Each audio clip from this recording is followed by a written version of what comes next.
Bom, começando esse evento, quero fazer uma apresentação rápida, pedir para o Marcelo e para o Léo se apresentarem. Uma apresentaçãozinha rápida, vocês terão tempo de conversar ali depois, tá certo? Mas só para a gente entender os nossos convidados. Léo Dias, novo AgroVenture, super parceiro da PMF Canvas. Marcelo Oloves, da Invisto, também parceiraço nosso aqui, e que ambos trabalham com a parte de investimento em startups. Depois vocês vão ter tempo de falar, eu peço para que já se apresenta e já apresenta o trabalho de vocês, a tese de vocês, para a gente ter também um pouco desse benchmark, tá, gente? De entendimento aí sobre as teses, né, de investimento e visão aí sobre o Product Market Fit. Para a gente começar esse papo, então, quero me apresentar.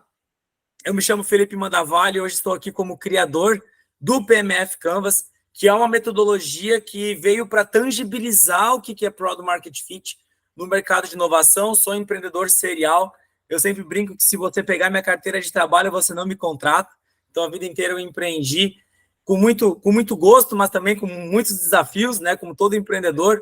Estou aí há quase 16 anos, 17 anos empreendendo, onde já tive a oportunidade de fundar muitas empresas. Já estou na 11ª empresa. E aí, dentro dessa jornada, um dos meus principais negócios é a Metzer, onde eu ainda atuo como CEO. E também estou hoje como Head de Inovação na SCTI aqui no governo do estado de Santa Catarina. Então, estou exercendo vários chapéus aí, mas tudo em prol do ecossistema de inovação brasileiro, para que a gente possa amadurecer cada vez mais esse que é um dos principais mercados de inovação do mundo, tá? A gente tem números no Brasil que são incríveis e a gente precisa cada vez mais trabalhar para que esse mercado amadureça. Dito isso, né? Quando a gente digita no Google Product Market Fit, são imagens como essa que vocês vão encontrar. Ou seja, tentativas de demonstrar o encaixe entre produto e mercado. Sério. Né? Então, esse é o máximo que o mercado até então evoluiu sobre a definição de Product and Market Fit. Ou seja, há um encaixe entre produto e mercado. Só que Product Market Fit, gente, ele é muito mais do que isso. Ele é um entrelaçamento de processos. E eu sei que não é nada sexy explicar Product Market Fit como uma unidade de processos, né? Como uma sequência de processos que permite levar uma inovação para o mercado. Mas foi justamente isso que a gente descobriu lá em meados de 2019, 2020, quando estávamos desenvolvendo a Metzer. Estávamos, inclusive, num momento bem delicado aqui da nossa jornada, mas que a gente conseguiu, então, entendendo com clareza a unidade de processos do nosso negócio, encontrar, então, esse core business inovador, né, essa sequência de processos que permitiu fazer com que a Metzer saísse do 0 ao 1, permitisse que a Metzer saísse, né, de uma startup que estava ali com dificuldades para chegar a ser um dos principais cases de crescimento do ano de 2020. Então, o PMF Canvas, né, o Product Market Fit, ele é de fato uma unidade de processos e ele compreende o cruzamento desses 4 aspectos, que é o perfil do cliente ideal, o modelo comercial, o produto e o ticket médio anual. Dito isso, né, gente, quando a gente fala que Product Market Fit é uma unidade de processos, a gente começa a entender que não são as startups que escalam, mas sim esses processos que escalam. E é em cima esse entendimento de processos que a gente começa, então, a criar uma jornada de amadurecimento das startups num portfólio, de amadurecimento das startups como negócio, né? E até mesmo dos empreendedores a entender de fato o que eles precisam fazer, tá bom?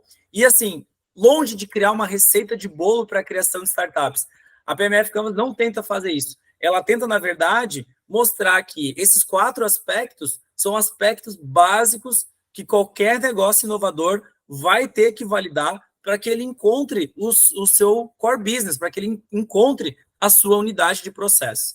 Beleza? Então, acho que para a gente ter um alinhamento aqui, né? Quais são as fases de evolução das startups? Então, toda startup começa na fase de ideação. Porque quando esse cara está ali, identificou um problema, desenvolvendo uma solução, testando um modelo de negócio básico, incipiente, mas para que ele consiga fazer as suas primeiras vendas. Na sequência disso, a gente vai testar os canais de marketing, canais de vendas, a precificação, e a principal característica de uma startup que alcançou o Product Market Fit é conseguir fazer vendas contínuas. Depois que a gente consegue fazer vendas contínuas, é que a gente já tem processos de qual que é o meu cliente, ou seja, qual que é o tamanho de mercado, qual que é a métrica de problema que eu consigo mensurar esse problema do meu cliente, como que a minha solução melhora essa métrica, né? Como é que eu comunico isso para o mercado, como é que eu trago clientes interessados em resolver esse problema, como é que eu converto em venda, como é que eu cobro um valor que, enfim, né, faz com que essa operação pare em pé. Então, quando você tem toda essa cadência de processos estruturados, você consegue fazer vendas contínuas. A partir disso, a gente vai para a administração tradicional, que é o que a gente chama de go-to-market, tração, que é quando você começa a, de fato, estruturar os seus processos validados. Ou seja, você começa a construir equipes, equipe de marketing, de vendas, de CS, de suporte, né? Ou seja, equipes que fazem sentido para a sua operação. E aí, por último, a gente chega na tão desejada fase de escala, né? Que é quando a gente começa, principalmente, a sair daquele nicho inicial e começa, então, a ir para o mercado principal. Tá? Essas são as principais fases de evolução de uma startup. E como é que isso funciona no fluxo de caixa, né? Por que o Product Market Fit está tão ligado com o Vale da Morte? Então, toda startup, ela começa torrando caixa. Né? É muito normal que isso aconteça. Tá certo? Por quê? Porque ele está ali validando, de fato, né, qual que é o problema, desenvolvendo uma solução, ou seja, ele está se afundando o caixa, e quando, na medida que ele consegue estruturar esses processos, ele começa a inverter a curva, ou seja, ele começa a ter mais receita do que custos e despesas. Então, ele alcança o break-even financeiro. E na medida que ele vai, de fato, faturando, né, conseguindo ter cada vez mais margem, ele consegue, então, a chegar no break-even, o ponto de equilíbrio econômico, ou seja, ele faturou e teve mais resultado do que todo o valor investido. Então, assim, conseguir alcançar o break-even é uma consequência de você ter alcançado o Product Market Fit. É tecnicamente impossível você ter mais receita do que custos e despesas se você não tem um processo estruturado no seu negócio, tá certo? E um processo que faça sentido para levar essa inovação até o mercado. Dito isso, né, gente, as outras fases de go-to-market, escala, elas são muito mais ligadas à administração tradicional. E aí a gente vai ver muitos conceitos de administração que eu não preciso ficar aqui me estendendo. Todo o desafio da inovação está, de fato, na fase de ideação e na fase de Product and Market Fit. Acho que um outro ponto importante, né, ainda falando sobre Product Market Fit, é a adoção de produtos. Então, a gente vê muito seguido esse gráfico do Alan Moore aqui. Na verdade, não é nem do Alan Moore, descobri esses dias que nem é dele o gráfico. Né? Ele botou no livro dele lá, mas é de uma pesquisadora, inclusive. E aí, dentro dessa jornada, a gente percebe que, como a startup começa num nicho, esse nicho que são os inovadores, né, que são aqueles entusiastas, que na verdade é a fatia de mercado que mais está sofrendo com essa dor, eles estão representando de 2% a 3% do mercado total em média. Tá? Então, uma startup ela vai, ao longo do seu processo, receber muito mais não do que sim. Se 2%, 3% do mercado é o mercado inicial, significa que 97%, 98% não é. E está tudo bem. Né? Então, a perspectiva do Tan Samson, da sua capacidade de aderência e adoção de mercado precisa ser estruturada e, ao longo do tempo, você vai mexer os seus processos para conseguir encaixar o seu negócio nesse mercado. Então, alcançar o Product Market Fit não é um statement, alcancei o Product Market Fit, logo estou feito. Não, você vai ter que, ao longo do tempo, construir mecanismos e movimentos de validação no seu negócio para que você consiga sair dos inovadores para os early adopters, dos early adopters para o mercado principal, e isso faz com que você tenha cada vez níveis de maturidade diferentes e níveis de processo diferentes. Então, o processo de uma startup que tem 5, 10 pessoas é um, de uma que tem 30, 40, 50 pessoas é outra, do cara que está com 500 colaboradores é outra, completamente diferente. E ainda assim, tudo isso se originou naquele primeiro Product Market Fit, mas a maturidade vai evoluindo e a adoção de mercado vai evoluindo, o financiamento vai evoluindo, então, ou seja, você precisa ter clareza, né, de que a sua unidade de Product Market Fit, ela vai ser importante para você começar, mas ela também não garante que você vai chegar lá no final na escala, tá certo? Então tem muita coisa aí, né, entre o ponto A e o ponto B. Beleza, pessoal? Dito isso, tá? Como é que surgiu o PMF Campus? Já falei rapidamente, não vou ficar me estendendo, né? Foi um desafio interno da Metzer, em parceria com a Bossa Nova Investimentos, com a Astela Investimentos, e a gente conseguiu, então, criar aí uma metodologia que hoje já é utilizada por mais de 2.500 startups do Brasil, já está aí implantado em grandes fundos de investimento, em grandes players, né, de inovação do Brasil. Posso citar alguns aqui, a própria Novo Agro Ventures, né, super parceira nossa. Temos aí também Midtech, a CAT, Celta, né, que são as duas principais incubadoras do Brasil, o Darwin, que é a nossa principal aceleradora do Brasil, a Meta, né, a aceleradora do Facebook, ali que é a estação hack, né, do Facebook, Meta, usa a PMF Canvas no seu processo de aceleração, então a gente tem aí vários players já validando e consolidando a PMF Canvas. Dito isso, né, um pouco da explicação, a gente sempre coloca, então, né, dentro dessa perspectiva de Product Market Fit, uma estratégia centrada no cliente, coloca o cliente no centro do quadro, a partir disso vai, então, circulando ele, né, desses aspectos que começa aí pelo modelo comercial, vai para produto e depois vai para ticket médio. O cruzamento dele, em termos de macroprocessos, é que a gente vai conseguir entender, claro que por meio das métricas, né, gente, não é só por meio de colocar o post-it, tá? Tem que entender as métricas de cada uma dessas operações e a partir disso, então, você consegue estabelecer um foco, consegue estabelecer um Product Market Fit e, obviamente, né, estudar e desenvolver esse negócio cada vez mais.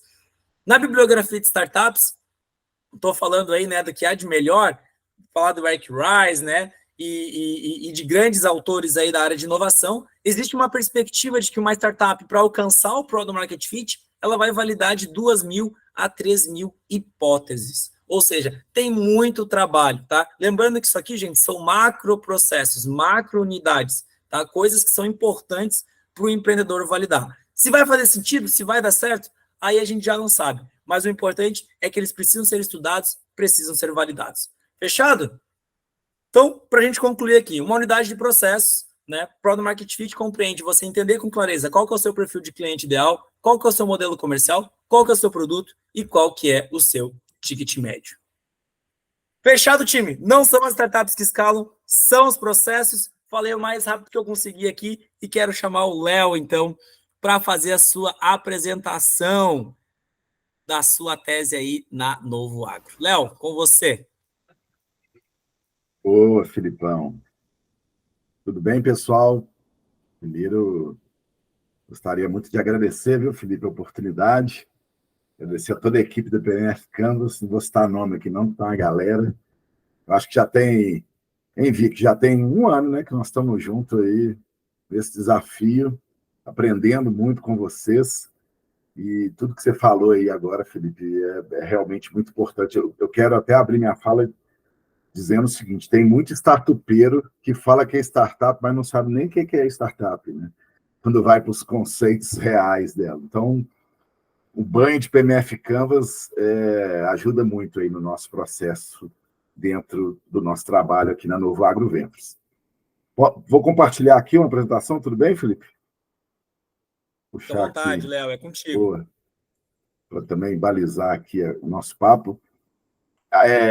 Não vou só apresentar a tese, viu, Felipe? Vou aproveitar a sua audiência aqui para apresentar o Novo Agro como um todo. Né? E dentro dessa jornada aqui a gente fala da tese, pode ser? Você me deu 10 minutinhos aí, nós vamos cumprir aqui. Pode.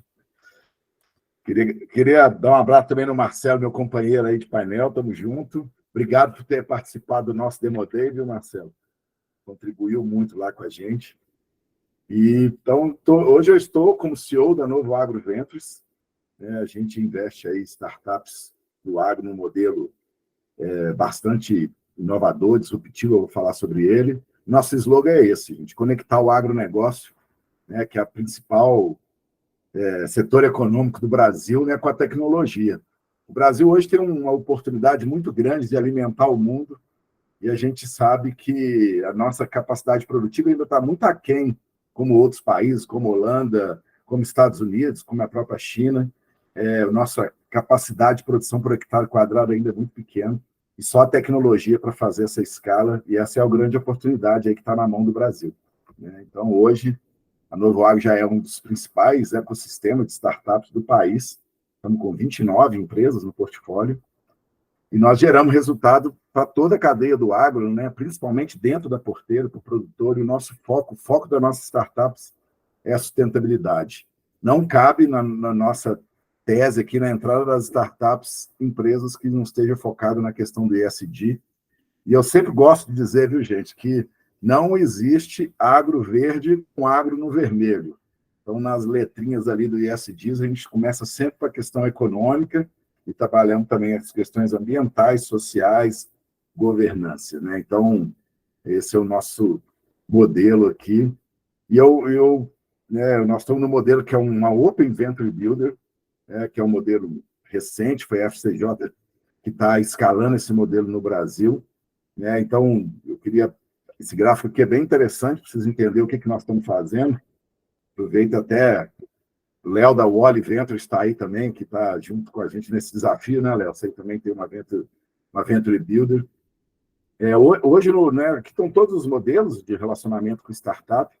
Você pode começar lá com uma ideia, cria um produto, aí você vai participar de uma startup studio, né, para fazer escalar o seu negócio, e entra numa incubadora, numa aceleradora.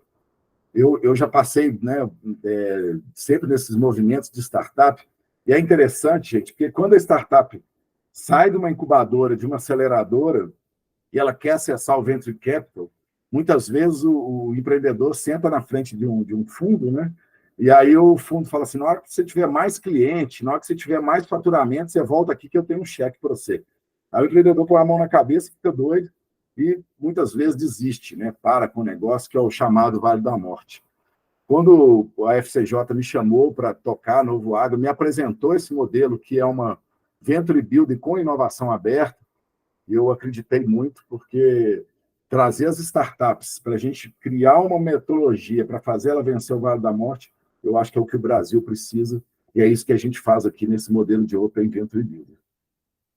Rapidamente, aqui nós temos 3 pilares, temos uma corporate, que é a FAENG, que é a maior federação de agricultura do país, com mais de 600 mil proprietários rurais associados, e é nosso laboratório para testar nossas startups, né? Com o braço do Senar, com os técnicos, nos dá muita autoridade no setor. Mesmo tendo a FAENG como nosso principal acionista, a gente está no Brasil inteiro. A FCJ, que tem a metodologia, hoje já são mais de 50 verticais, né? Tá aqui a Wally, está aqui a FHE, a Algar Telecom, Andrade Gutierrez, Tecban e a Novo Agro, né? São várias verticais, sempre com essa metodologia. 51% FAENG, 9% FCJ, e 40%, gente, são investidores. Nosso investidor não é investidor qualificado, ele investe na nossa portfólio todo, né, em vez de investir no startup para mitigar o risco.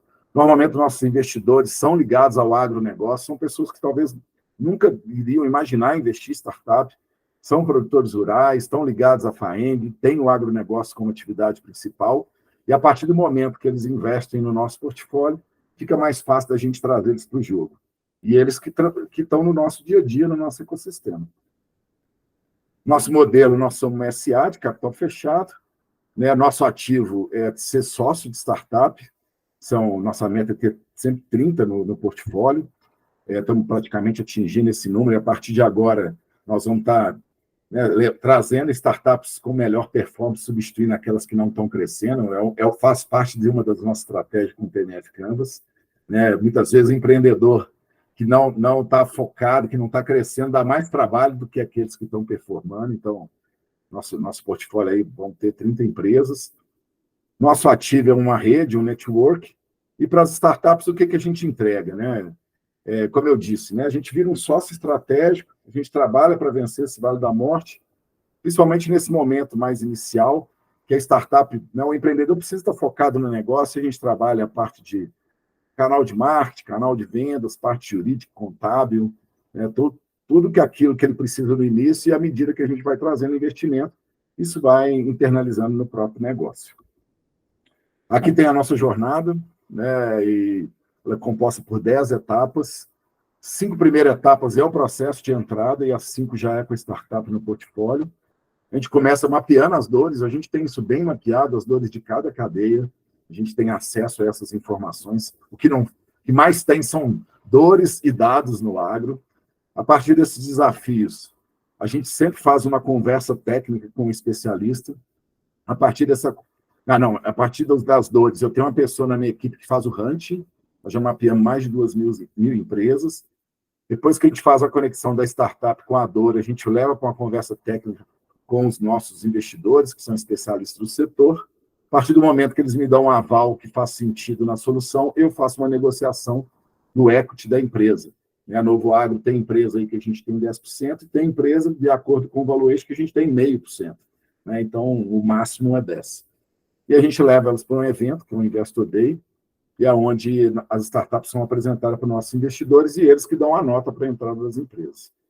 Fechada a rodada de entrada, a gente faz um diagnóstico, aqui faz um contrato, um memorando de entendimento, faz um diagnóstico, e aí entra a cerejinha do bolo, que a partir do momento que a gente faz esse diagnóstico, eles passam um mês participando da metodologia do PMF Canvas, com tudo que o Felipe apresentou, e a partir desse um mês, são 5 encontros, Felipe, depois com mentoria, aí até o Ailton da Aquabit, que já participou por esse processo. A partir daí, a gente desenha nossas OKRs e a gente começa a trabalhar essa jornada de crescimento até o momento onde a gente vai vender a nossa parte, fazer um M&A. Então, essa é a jornada que a gente faz. A ideia é que a gente, da entrada da startup até a venda da nossa parte, dure aí 4 a 5 anos. Então, hoje, nesse nosso modelo, a PMF Canvas entrou justamente num gargalo que a gente tinha ali de focar nessa validação do Product Market Fit. E eu confesso a vocês que deu um upgrade para o nosso trabalho a partir do momento dessa parceria com a PMF Canvas. Aqui é a nossa tese, trabalhamos com Agritechs, soluções para o agro, tem que ser escalável, normalmente é um marketplace, um SaaS, já tem, não investir em ideias, tem que ter um produto já lançado, tem que ter uma equipe complementar e, pelo menos, um dos sócios tem que estar dedicado ao negócio. Tem que ter cliente e o cap table tem que ser saudável, ao ponto para estar aí nessa jornada da maneira que eu expliquei para vocês no outro slide. A gente já mapeou mais de 2.000 empresas no ecossistema, todas do agro, 29 startups no portfólio, estamos com 3 em negociação. Vamos ter um Investor Day agora no dia 8 de fevereiro. Quem quiser participar, já fica o convite. E hoje o nosso portfólio está aí em torno de 400 milhões. Isso aí do nosso relatório trimestral, ainda do penúltimo trimestre, porque o do último trimestre vai sair essa semana. E nosso ativo está em torno aí de 10 milhões. E para fechar, nada melhor do que apresentar as estrelas, que são as startups do nosso portfólio.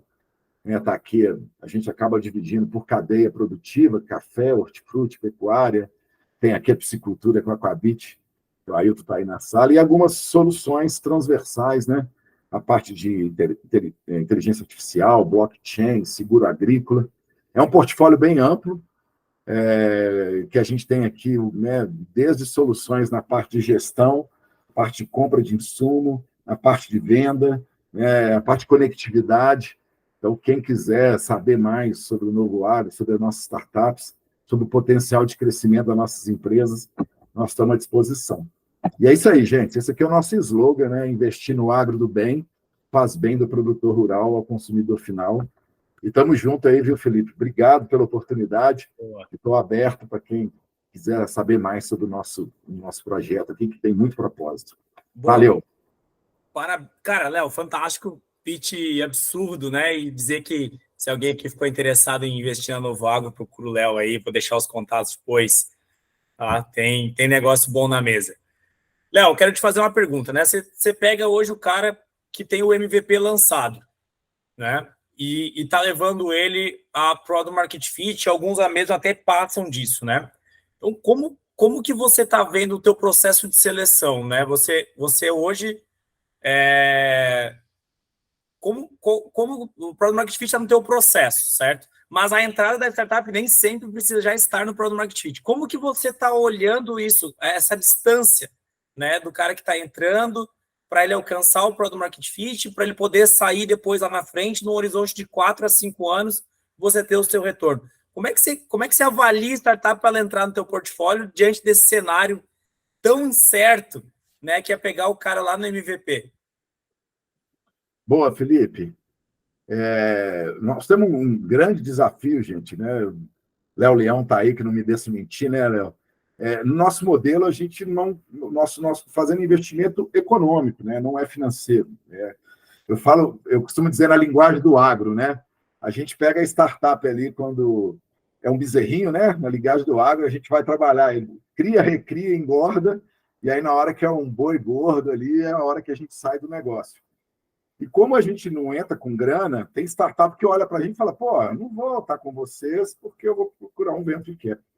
Mas muitas vezes o que ela precisa é justamente o que a gente traz, né? É preparar o negócio dela para estar mais bem preparado para acessar os venture capital. Nós somos uma divisão de base ali dos venture capital. E aí, Felipe, o que eu, né, respondendo agora a sua pergunta? No início da jornada da Novo Agro, há 3 anos atrás, quando nós começamos, a própria negociação ela ficava um pouco desequilibrada por essa questão da grana. A partir do momento que a gente tem um trabalho, né, junto com a PMF, onde a gente entrega um processo de validação de Product Market Fit muito claro, e esse é um processo que a gente faz logo na entrada da startup, isso fez com que a gente subiu a régua da seleção das empresas. Que a gente agora está conseguindo trazer empresas mais maduras, que são justamente naquela proximidade de captar, mas ainda não está com o Product Market Fit validado. E o segundo ponto da sua pergunta é que a gente está trazendo um volume maior de empresas, por isso que a gente 29, e naquele período de um mês, né, que na verdade são 5 semanas com a PMF, é um momento também que a gente faz corte. Porque quando a gente faz ali o nosso processo de entrada, é uma relação de PowerPoint, né, gente? O cara faz um discurso bonito e treino é treino, jogo é jogo. Quando eu faço ali 5 semanas de PMF, né, a gente dá uma forçada na empresa e a gente entende quem realmente está para o jogo e quem não está. E ali no final das 5 semanas a gente faz cortes. Né? A gente entende realmente quem está preparado. Então, quem entra, já entra no jogo, né? Já entra acelerado, porque logo que acaba o PMF a gente já faz um Demo Day, que o Marcelo até participou, né, Marcelo? E ali é uma hora que o cara já dá uma testada e já entra no clima, já começa a conversar com o investidor. E também para a gente serve para aqueles que estão meio bambo, né? Aquele empreendedor meio mole que não vai escalar, né, gente? A gente já vê de cara quem tem potencial. Então, Felipe, eu acho que esse movimento da gente subir a entrada das empresas foi um divisor de águas aí na nossa jornada. E, Léo, assim, concordo 200%, a gente viu na prática, né, que separou muito o joio do trigo no processo de amadurecimento do portfólio. E meu ponto é, cara, o que é uma startup que está mais madura, mais na frente? A gente vê, às vezes, startup faturando 50k de MRR, 80k de MRR.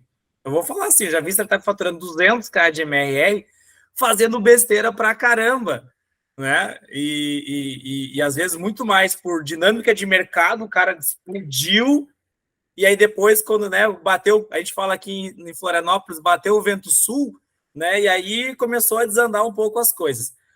Como é que você também olha para esses aspectos que não é só, tipo assim, o faturamento do cara está indo bem, ou às vezes está no faturamento aceitável, mas o que mais que se avalia assim para entender se a startup está de fato madura ou não? Ô, Felipe, vou dar o exemplo de quem está aqui na sala, o Ailton da Aquabit, que eu acho que é um ótimo exemplo. Quando a gente foi lá, né, eu estive lá no Paraná, fiquei conhecendo ele, a gente trouxe ele para a conversa, fizemos PMF Canvas. Cara, o cara já tem a jornada, né? Como diz lá, a última frase do PMF Canvas, né? Que escala são os processos. A partir do momento que a gente encontra um empreendedor que entende isso, já muda o jogo, né? Já é metade do caminho andado.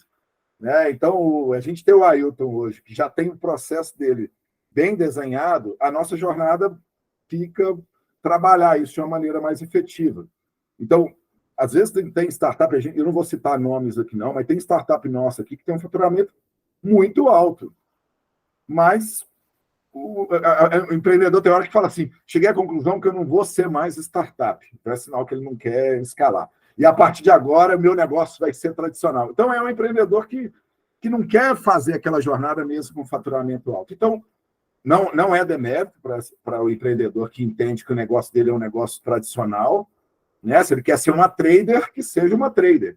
Mas não dá para Novo Agro estar num negócio que é uma trader, porque trader nós não vamos escalar.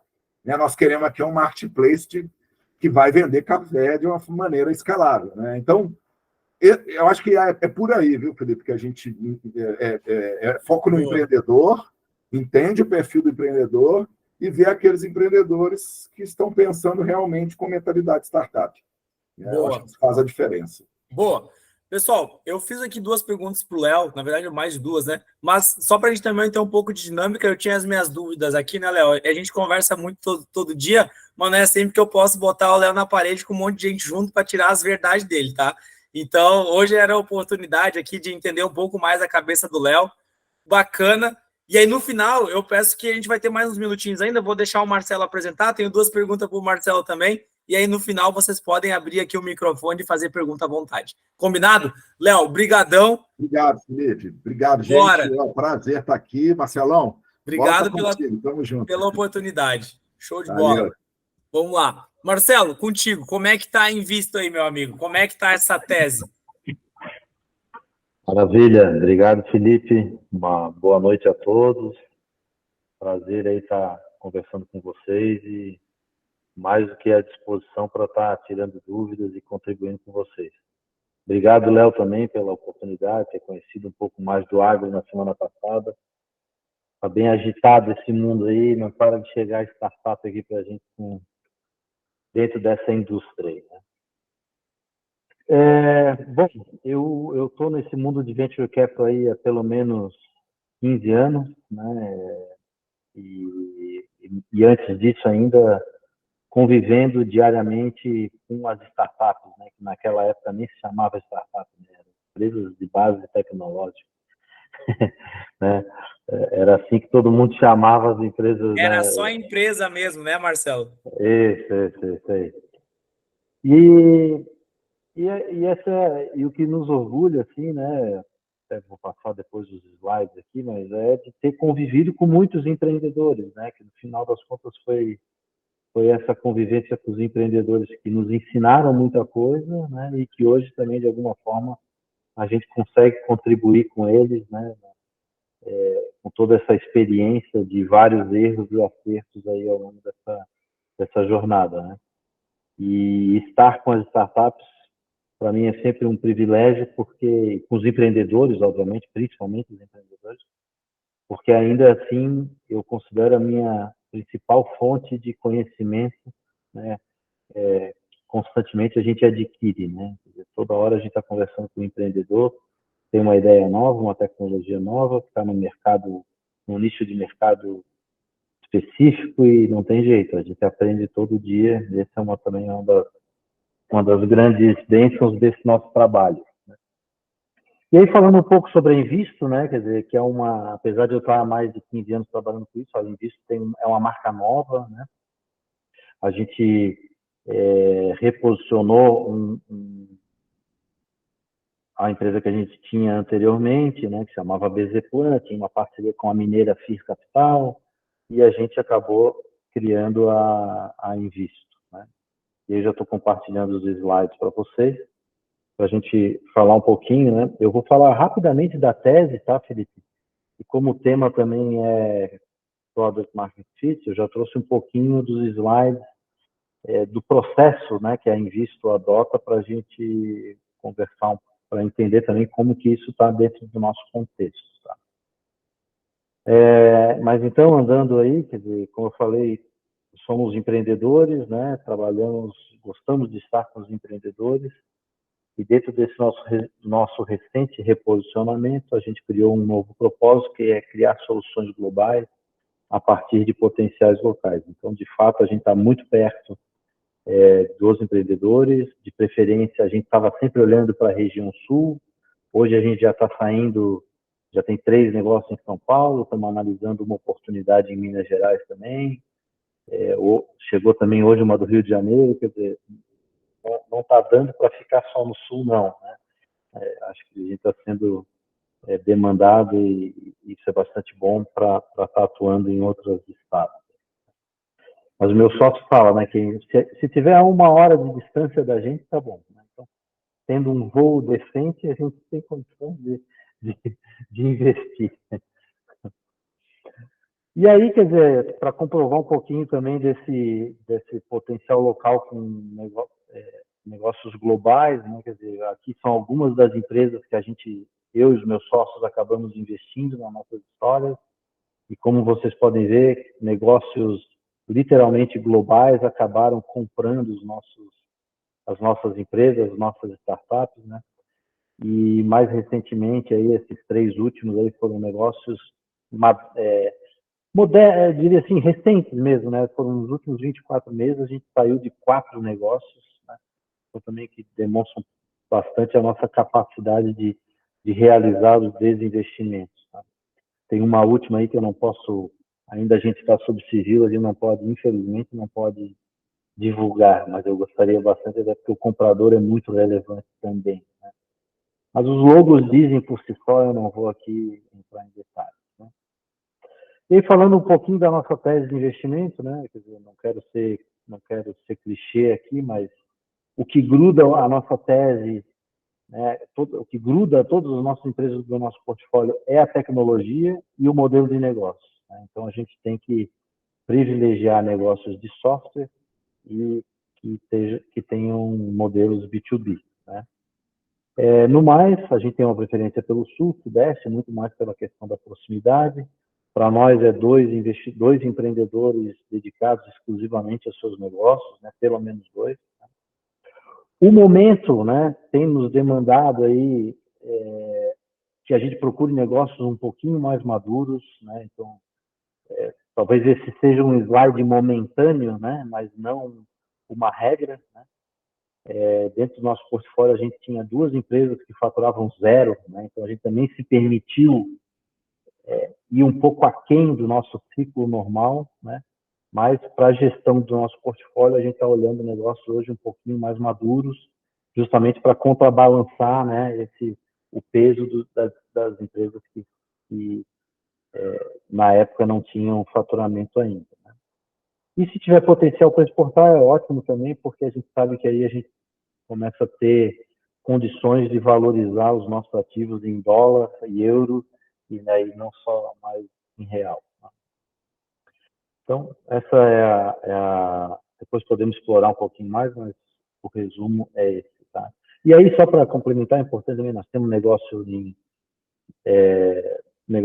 logística, de varejo, de mídia, de educação, de saúde, e por aí vai. Né? Então, a gente é agnóstico à segmentação econômica. Né? Não temos no agro, mas a procura é constante. Tá? Boa. E aí, o nosso posicionamento também, fala um pouco, a gente normalmente é o primeiro fundo institucional dessa startup, que tem, normalmente antes tem as aceleradoras, tem os investidores anjos ou os investidores anjos, né? E a gente está disposto a colocar aí de 3 a 5 milhões, eu diria, podendo chegar até 15 milhões com follow-ons. Tá? E depois também, nos follow-ons, a gente é sócio da TN3, é sócio da Alexia, é sócio da Oria, e eu não vou parar por aqui, senão não vou conseguir listar todos os outros. Mas, enfim, a gente acaba virando sócio de outros bons fundos que a gente gosta de se relacionar também. Tá? E aí, entrando um pouquinho no nosso processo de análise, né, Felipe, eu trouxe aqui obviamente, é um caso real, mas eu tornei anônimo aí para ninguém, né, para não criar qualquer problema.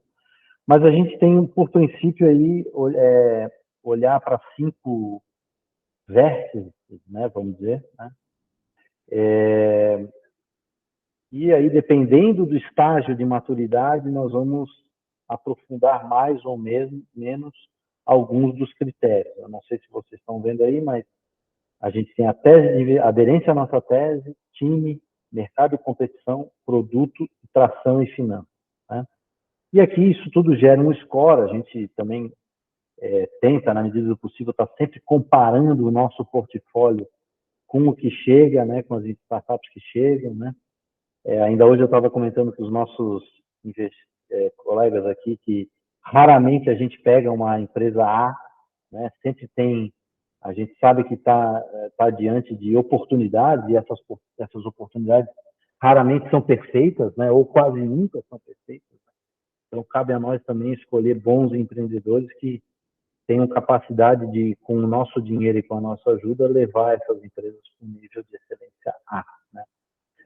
E aí, quando a gente avança para a questão de Product Market Fit, né, Felipe, eu acho que aí corrobora um pouquinho o que tu mostrasses ali também nos teus gráficos, né? A gente tem 4 níveis de empresa, vamos dizer assim, onde a gente qualifica aonde que a empresa está na jornada de crescimento, né? Então, primeiro tem que descobrir o cliente, depois tem que validar o cliente, depois tem a continuidade do crescimento, né, da base de cliente, e depois a empresa como um todo, como você mesmo falou, né, quer dizer, que é a maturidade dos processos, né? Então, dependendo de como a gente se dá a oportunidade de investir em qualquer uma dessas 4 características de empresa, tá? Mas e a partir daí, dependendo e esse aqui novamente é um caso real, é a mesma empresa de antes, uma empresa que já está nos seus, se eu não me engano, ela faturou ano passado 56 milhões de reais. Então também a gente está conseguindo balancear o nosso portfólio, é uma empresa super madura, né? E que viu na Invisto também uma capacidade de agregar bastante nesse processo nas estruturações dos processos comerciais, principalmente em ABM. Então, é só para dar mais uma cara de exemplo do nosso processo, né? E por último aqui, quando a gente entra na questão do Product Market Fit também, né? Quer dizer, o detalhe do detalhe, tem algumas questões, algumas abordagens que a gente acaba explorando e entendendo, né? E nesse caso, novamente, como é uma empresa muito madura, a gente já tem até condições de trabalhar com a relação de TV/CAC, né? Ver como é que pode melhorar, enfim. Então, são alguns critérios que a gente acaba entendendo quer dizer, estudando para entender o Product Market Fit dessa empresa. E é isso, pessoal. Eu deixo aí também esse QR Code, dá acesso à nossa plataforma de relacionamento. Então, todo empreendedor que quiser se relacionar conosco, a melhor forma, sem dúvida, é entrar nesse link aí e apresentar o seu projeto para a Invisto. Marcelo, sensacional. A gente está no grupo de WhatsApp da PMF Canvas aqui em polvorosos com a tua apresentação da sua tese, da clareza dos seus dados para a sua tese. Tá? Legal, obrigado. Tá te elogiando horrores aqui. Muito legal mesmo. Marcelo, eu tenho perguntas para ti, tá? E aí depois eu abro o pessoal até para ser justo, tá? Com o Léo, né?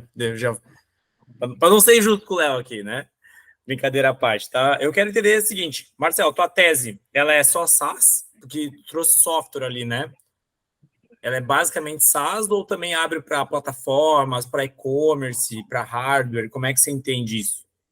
Cara, a gente tem uma predileção aí pelos modelos SaaS, até porque a gente também aprendeu muito com isso, né? Com os erros e acertos da nossa história aí. Mas a gente tem algumas outras, mas não é restrito a SaaS, tá? A gente hoje tem uma seguradora no nosso portfólio, né? Que vende seguro de maneira recorrente, né? Mas não é necessariamente um software, né? É um seguro, efetivamente, que usa do software e da tecnologia para melhor precificar os prêmios, né? Temos também, talvez aí tu conheças, né, Felipe, mas já investimos no caso da Rede Vistoria, a gente acabou vendendo, e a gente hoje também investe numa empresa chamada Isalab, né? Quer dizer, são prestações de serviço onde o uso da tecnologia também é essencial, eu diria, né, para você entregar um serviço diferenciado e também competitivo, né? Então, no caso, é uma inovação de produto, né, Marcelo? Ele usou a tecnologia para melhorar a prestação de serviço, para dar escala, enfim, né, para dar uma dinâmica de eficiência. Exato, perfeito. Então, respondendo objetivamente a tua pergunta, é preferência por SaaS, mas não se limitando a. Tá. E assim, né, você trouxe um ponto ali que talvez muitos vão perguntar, eu já vou antecipar essa pergunta. 450k de MRR, né? É um volume já de receita bastante interessante. Claro que esse cara não está andando de lado há 12 meses, né? Ele chegou a 450. Mas do momento que ele chega com 450 para frente, ele tem projetado em um ano pelo menos 5 milhões e 400, né? E ele está captando contigo de 3 a 5. A tua tese de botar cash é de adiantar um ano de receita desse cara? Como é que você faz essa contagem econômica para startup? Boa pergunta, Felipe. Cara, a gente gosta aí de ver uma pista, né, como a gente diz aqui, uma pista para o empreendedor de 18 a 24 meses. Então, assim, quando eu falo de 3 a 5, também não se limita nem a 3 e nem a 5. Pode ser 6, pode ser 7, tudo depende de um trabalho que a gente faz junto com os empreendedores para estudar bem o caso e ver onde esse... Né? A gente não gosta que o empreendedor fique muito distraído buscando dinheiro de novo, tá? Entendeu? Dinheiro a gente tem. E, se for o caso, a gente traz outro dinheiro, outro sócio também. Então, a gente prefere que o empreendedor foque no crescimento, né? E esse crescimento naturalmente está associado à formação de time, à melhoria dos seus processos comerciais, né? E novos produtos e novas tecnologias que possam incrementar a sua oferta e a sua solução. Boa. Marcelão, fiz minhas 2 perguntas aqui, tá? A segunda era mais capciosa, né? Que a primeira. Mas boa. Pessoal, quero deixar aberto o microfone, fique à vontade para erguer a mão aí e fazer perguntas para o Léo e para o Marcelo. É com vocês agora. E quero agradecer, tá, Marcelo? Mais uma vez, cara, fantástico, viu? Ali pegar no detalhe como é que é a tese. Foi muito bacana. Ótimo, Bora. cara. Quem quer começar? Senão eu vou continuar perguntando, gente. Pode dar, Arthur. Então, acho que vai a pergunta para os dois. Acho que eu quero saber em ambos os estágios que cada Venture Builder puxa aí. O que vocês... A gente falou aqui bastante de Product Market Fit também, mas tem uma questão muito importante, uma variável muito importante no negócio, que é o empreendedor que está ali à frente. O Léo falou um pouquinho sobre isso também. O que vocês mais buscam hoje num empreendedor para compor aí o portfólio de vocês?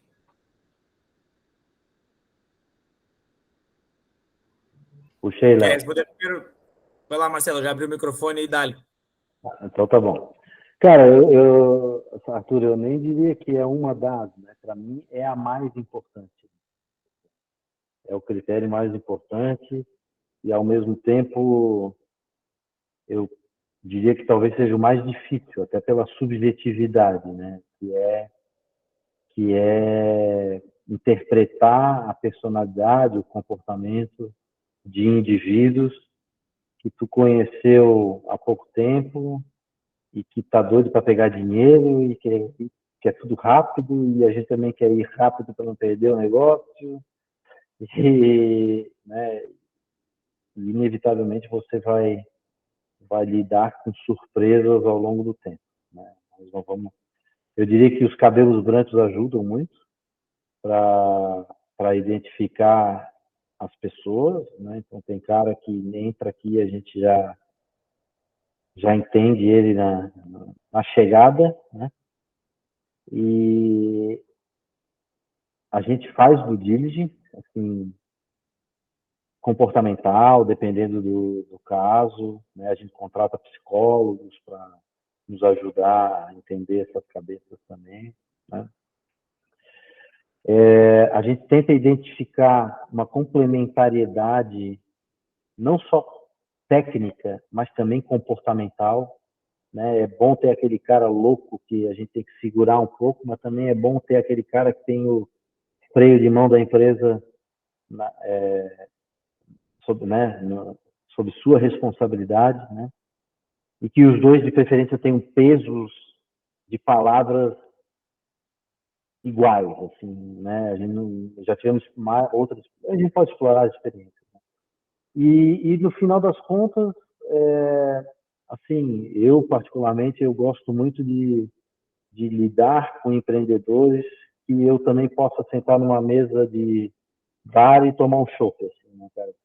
Tem que ser pessoas legais, que não sejam chatos, sabe, que possam ouvir também, né, como pode criticar, né? Então, assim, tem que ter o match comportamental, assim, tem que ter, sim. Tem que ter empatia, né, entre ambos os lados. Caso contrário, a gente dificilmente vai fazer um negócio dar certo.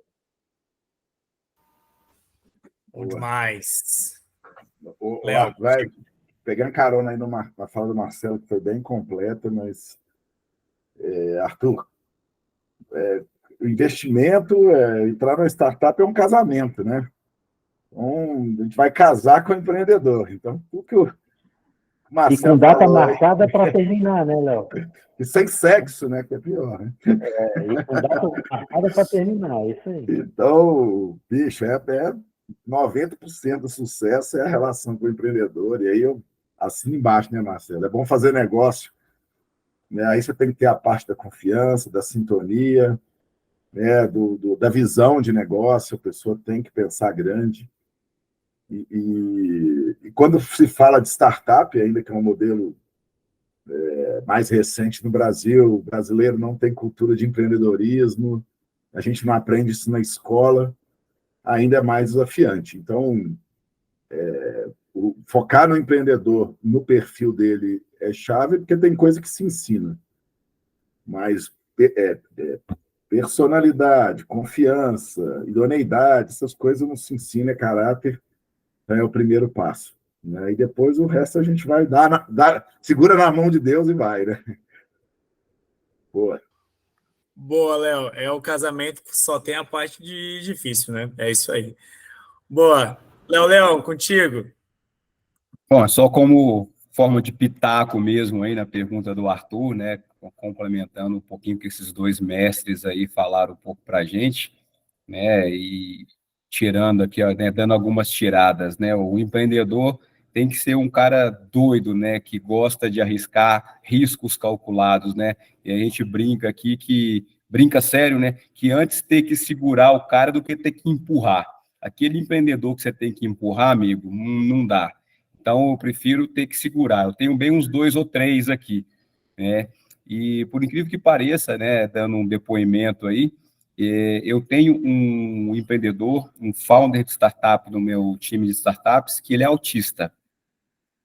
Cara, é incrível, a forma com que ele conduz o negócio dele, a forma com que ele extrapola as dificuldades que o problema dele traz para a vida dele, né, que é principalmente de socialização, né, que foi que o Marcelo falou aí, né, eu preciso sentar com o cara, conversar, ter uma troca fora dos negócios para entender a mente desse cara, e é surpreendente o tipo de troca que a gente tem com ele, né, o tipo de engajamento e, principalmente, cara, a organização que ele tem dentro da operação dele. Então, só para complementar, né? E para finalizar, porque a gente coloca muito aqui, né? Comparando tudo isso, né? Que já é do conhecimento de vocês aí, né? Com o jockey, né? Quando você pega um bom jockey e coloca ele num cavalo razoável, a probabilidade dele chegar entre os 3 primeiros é grande. Você coloca um cara ruim num cavalo bom, é perigoso arriar no meio do caminho. Então, né, e o conhecimento situacional, né? O jockey tem que conhecer a pista, tem que conhecer quais são os outros cavalos, os outros jockeys que estão do lado dele, para ele poder competir de igual para igual. Só para complementar aí com a sua pergunta, obrigado pela grande troca aqui, os insights que vocês trouxeram para a gente. Leozão, sou seu fã. Boa, Léo, obrigado. Show de bola. Show de bola, show de bola. Tem um amigo que fala, né? O Rodrigo Ventura. Ele, por muitos anos, foi uma pessoa importante. O Marcelo, obviamente, conhece ele aí, tá direto, né? Trabalhou junto com o Marcelo na Bezeplan. E ele falava que o pessoal perguntava no Startup PC, né? Quem tem uma ideia boa? E ele já tirava uma moedinha de R$ 1 do bolso, falava que ia comprar a ideia do pessoal, né? E aí fazia um cruzamento de valuation, onde uma ideia boa e uma execução ruim era 1 milhão vezes zero, né? Então, é basicamente essa a lógica. Então, eu sou muito da linha do Léo Leão, assim, também, né? O cara tem que ser bom de execução. Beleza, gente. Mais perguntas? Mais uma pergunta aqui para a nossa dupla, Marcelo e Léo. Alguém vai? Sabrina, tá muito quietinha aí. Sabrina tá aí representando Inova Sebrae, Fundo de Investimento do Sebrae Santa Catarina. Não, eu tenho mais uma aqui. É uma pergunta bem importante. Eu fiquei bem surpreso daquele caso do Marcelo, onde ele estava avaliando o Product Market Fit numa empresa que já estava faturando 58 milhões, tinha essa análise ainda, né? E aí a gente vê, às vezes, pessoal faturando 20, 30, 40, 50 mil reais achando que está com a vida resolvida, né? E aí, Marcelo, eu queria entender, assim, olhando para essa tese de Product Market Fit, como que você cruza isso com tamanho de mercado? Por exemplo, cara, quando é que você, a partir de que momento você acha que o cara realmente alcançou o Product Market Fit com base no tamanho de mercado? Pois é, cara, essa é sempre uma dúvida bastante grande aí, né? Mas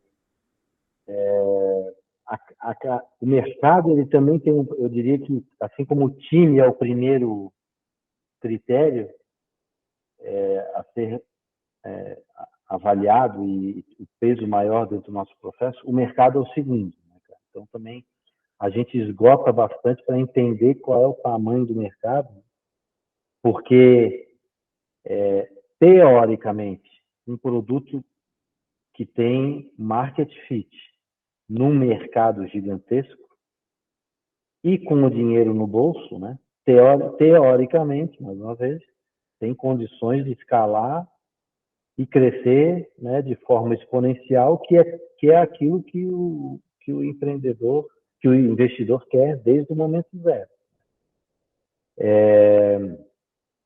Agora, a gente convive no Brasil com dificuldades de levantar estatística, raros os setores que têm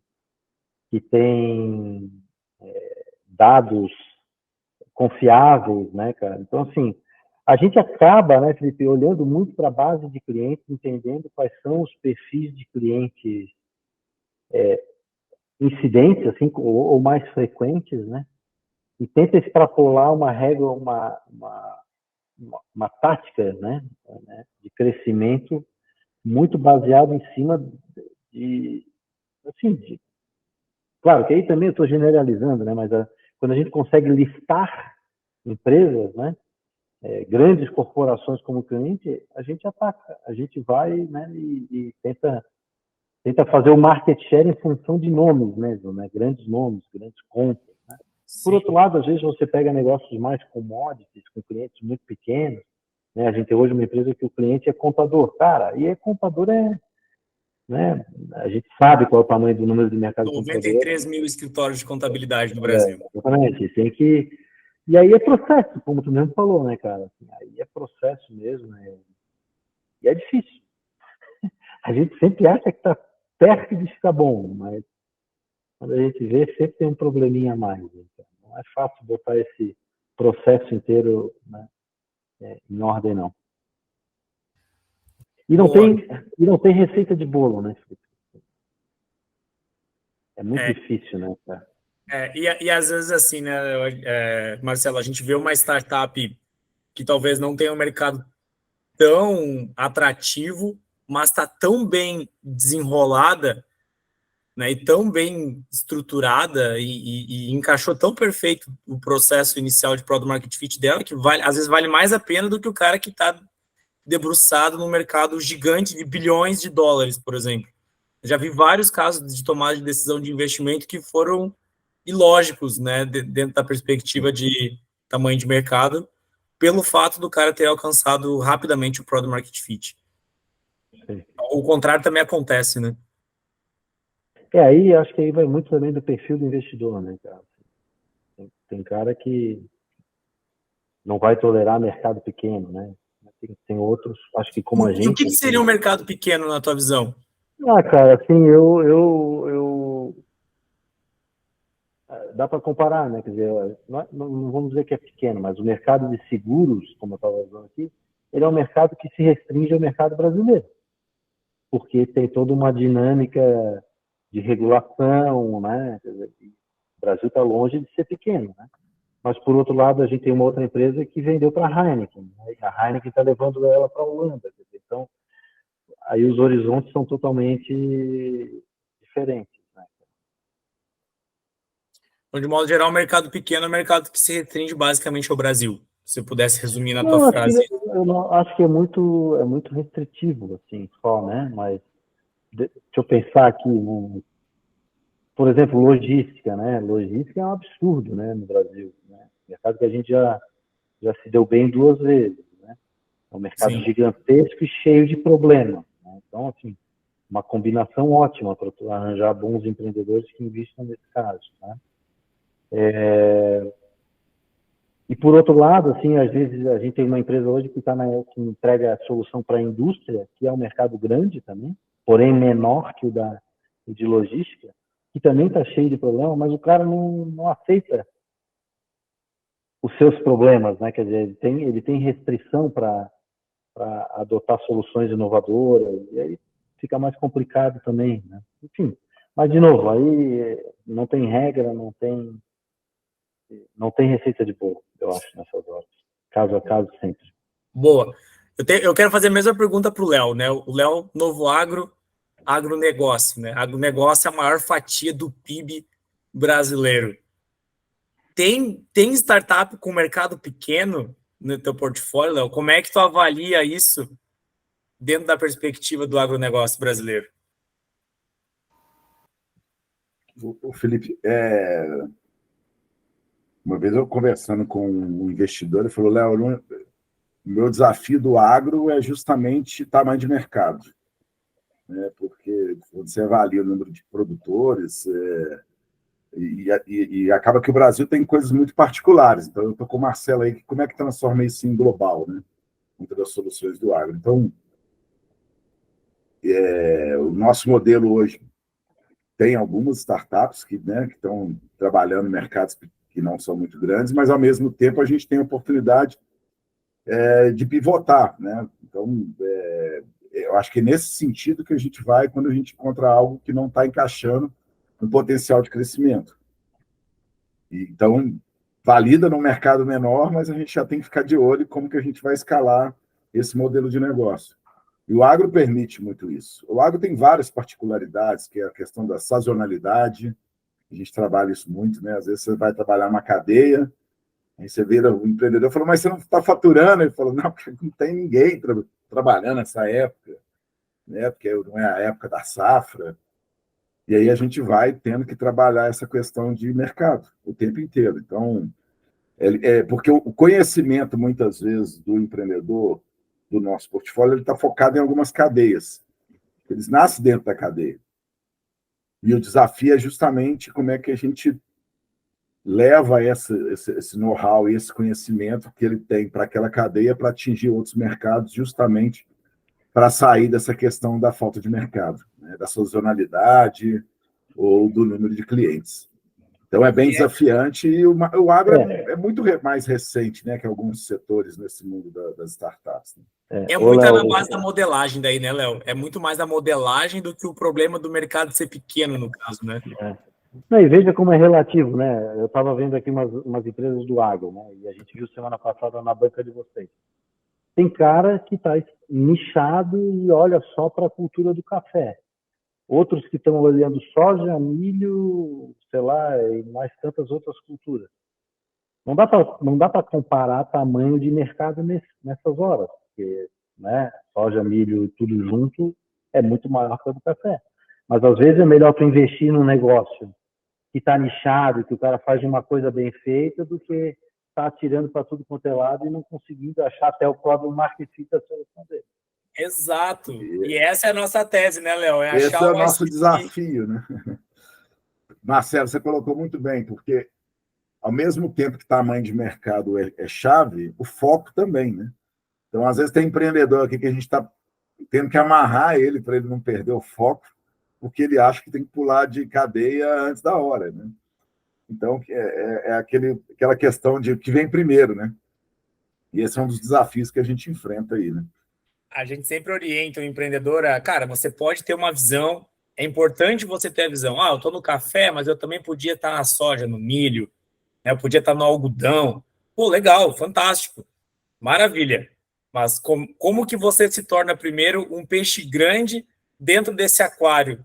Né? O cara quer quebrar todas as paredes de todos os aquários, fazer um aquário só, onde ele se torna um peixe pequeno no aquário grande, enquanto ele tem a oportunidade de ser um peixe grande num aquário pequeno ou num aquário médio, tá certo? Isso sempre vai ser muito mais inteligente por questões mercadológicas, principalmente no mercado do agro, que tem um aspecto geográfico, né? O Brasil é um país continental, então a gente começa sempre a olhar para essa perspectiva. E outros negócios também acabam sendo assim, não só no agro, né? A gente vê no setor de energia, a gente vê no setor automobilístico, né? A gente vê no setor de varejo, distribuição, própria logística, né?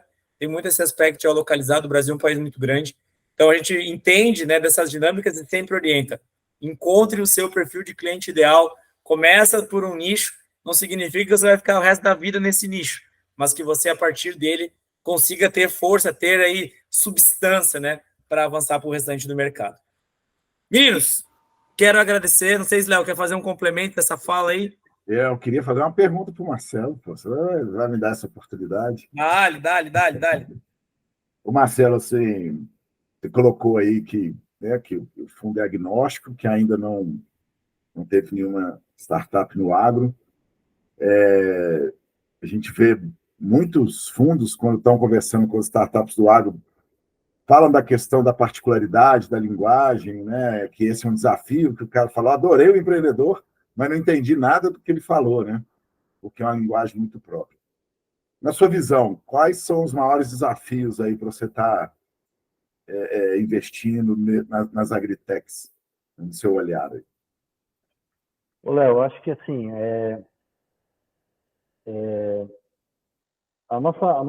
de novo, a gente é um fundo generalista e aí temos que sempre olhar sempre para o empreendedor, confiando também nessa capacidade do empreendedor em explorar os seus negócios, as suas oportunidades. Mas a gente olhou desde um ano e meio atrás, algumas empresas, né, do setor, né, especificamente e mais frequentemente assim na área financeira e na área seguro, né? Quer dizer, porque aí depois você tem muita coisa também da própria cadeia, né? Os insumos, os defensivos, as sementes, né? E se você olhar para a semente e olhar para essa parte financeira também, você está diante de, na minha interpretação, assim, até grandes oligopólios, né? Quer dizer, são players gigantescos, né? Mundiais em muitos casos. No caso do financeiro, tem os grandes bancos públicos que sempre dominaram essa indústria, né? E aí a gente nunca foi convencido de que entrar brigando com esses caras, né, é viável, né? Assim, e eu já vi casos bem sucedidos de agro aqui aqui em Santa Catarina, principalmente, né? E aí, né, sempre da porteira para dentro, né? Assim, caras que conseguiram chegar no pequeno produtor e entregar a solução que resolvia parte da vida dele, né? Mas isso também sempre foi a custo de muita sola de sapato. Cara que saiu daqui de Florianópolis, e o Felipe conhece alguns deles, os caras da Agrinis, que moravam em Floripa, mas são de Xanxerê, né? Sabiam, e viajavam atrás de granja de porco para vender software, né? E não tinha outro jeito de vender a não ser gastando sola de sapato, né? E a outra é a Arvus, que também vendia hardware, vendia equipamento para agricultura de precisão, isso há 10, 15 anos atrás também, e era uma turma que saía segunda-feira de Floripa e voltava sábado para cá, né? E aí querer vender para agro, também nunca fui convencido que dá para vender à distância, apesar de eu ter gostado muito daquele empreendedor aí que apresentou segunda-feira, eu até fiz um comentário que, ó, se tu conseguir criar relação de confiança por meio digital, eu acho que é um cara que está disruptando o mercado. É o Fuga para as Colinas, o Arthur. Estamos alinhando já para ele chegar em ti com o restante das informações, inclusive. Mas não sei se respondi, né, Léo? Assim, e se faz sentido também. Faz sentido total, Marcelo. Acho que o desafio é grande, né? Mas eu acho que é uma grande oportunidade também. E tem uma outra coisa também, né, cara, assim, que aí é uma característica do nosso mercado de venture capital, né? Mas tem poucos fundos especializados, né? Então, e no caso do agro, tem um fundo que é o SP Ventures, vocês devem conhecer, tem o caso da Construtec, que é a turma da Terracota, não sei se tem outro tão especialista quanto esses dois, assim, né? E aí, quando chega... com a Legaltech, né? Porque ele é Construtec e Legaltech. Pois é. Mas aí chega um negócio de agro, eu pergunto, por que o Chico não fez? Se ele não fez, por que eu que vou fazer? Então tem um probleminha aí, entendeu? Assim, Boa. Essa foi boa. Essa foi perfeita, esse comentário. Entendi. É verdade. O cara é especialista, né? Eu não é especialista. Boa. Bom demais. Bom demais. Léo, obrigado. Léo Dias, né? Obrigado pela tua apresentação. Marcelo, sem palavras aí, que aula que vocês dois deram pra gente, tá? Foi bom demais. Bom demais, bom demais. O conteúdo vai ficar gravado, disponível no YouTube, no canal da PMF Canvas. Te agradecer, então, a presença de todos. A gente vai passar mais informações aí na sequência para vocês por e-mail, nos contatos tanto do Léo quanto do Marcelo, e também os nossos contatos, quem quiser saber mais sobre a PMF Canvas. Uma boa noite, uma boa semana, bons negócios a todos, e bora gerar nota fiscal, bora empreender e mudar aí, né? Melhorar, amadurecer esse ecossistema brasileiro de inovação. Para cima, galera. Obrigadão, viu?